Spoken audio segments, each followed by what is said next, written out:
couple weeks ago, the Trump campaign basically said they had polling that showed Minnesota and Virginia could be in play for them. And so both of these states have been reliably blue, Minnesota more so than Virginia. Right. You know, the Biden campaign dismissed it, said it was just, you know, bad polling. However, a new poll this week from Roanoke College showed Biden and Trump tied at 42% and in Virginia. Right. And this is a state that Biden won by 10 percentage points in 2020. So he should be leading far more than Trump in Virginia. Welcome to Reporter's Notebook, where we talk to the Washington Examiner's top journalists about the stories breaking on their beats. I'm Jim Antle, and I'm joined today by national political correspondent Mabinty Quarshie. Mabinty, Republicans want to take the Senate, and they think they have a very favorable map for doing so. And President Biden is not doing particularly well in at least some of the battleground states. But Democrats believe they have a plan to hold the Senate. What is it? Yeah, so to your point, Republicans do have a very favorable map for them. Senate Democrats are defending like 51 seats altogether. That's how much they have. But they are struggling in how to deal with Biden, whose poll numbers are sort of dragging the party down. However, the Senate Democrats, they're basically saying that they have better candidate qualities than Republicans. They're not focused on Biden, they're focused on their own races, and they're going to do what they need to do in order to win.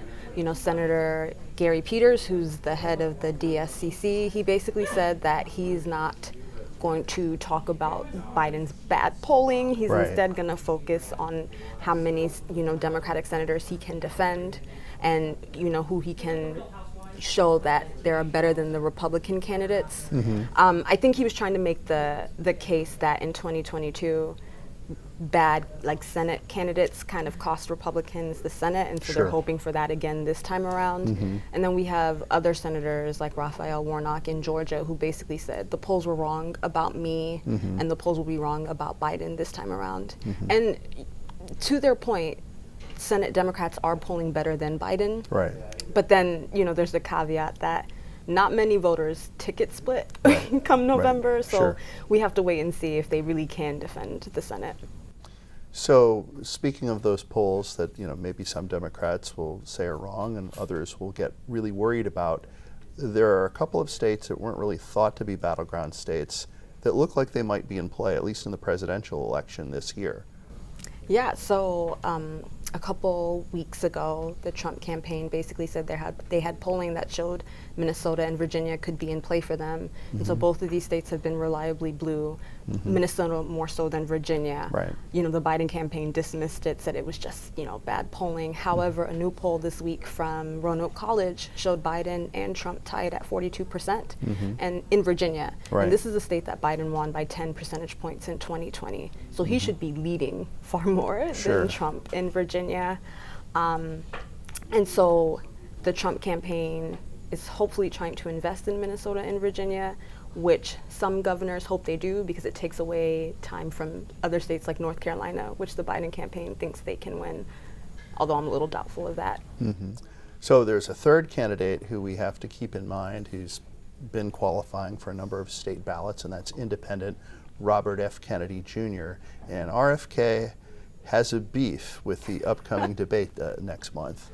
Yeah, so RFK Jr. filed a complaint with the FEC, and he basically accused CNN, the Biden campaign, and the Trump campaign of colluding to keep him out of the June 27th debate in Atlanta, Georgia.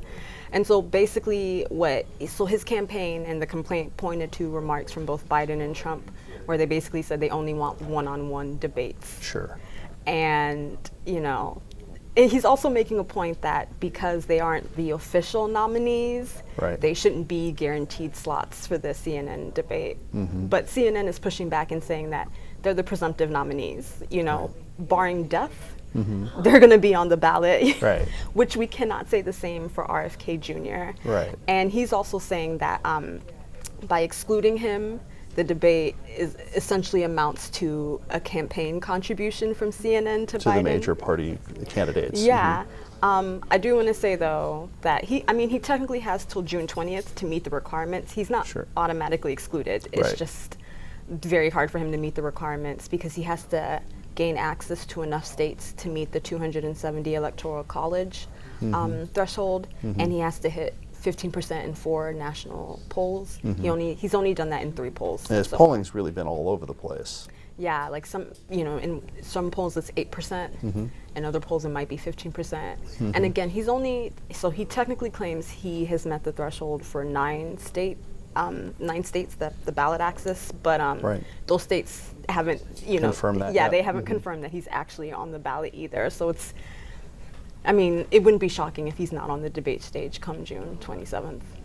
Well, I guess all they have to say is in all caps, no collusion. For sure. Thank you, Mabinty. Thanks. You can read Mabinty and the rest of our political team's coverage at washingtonexaminer.com.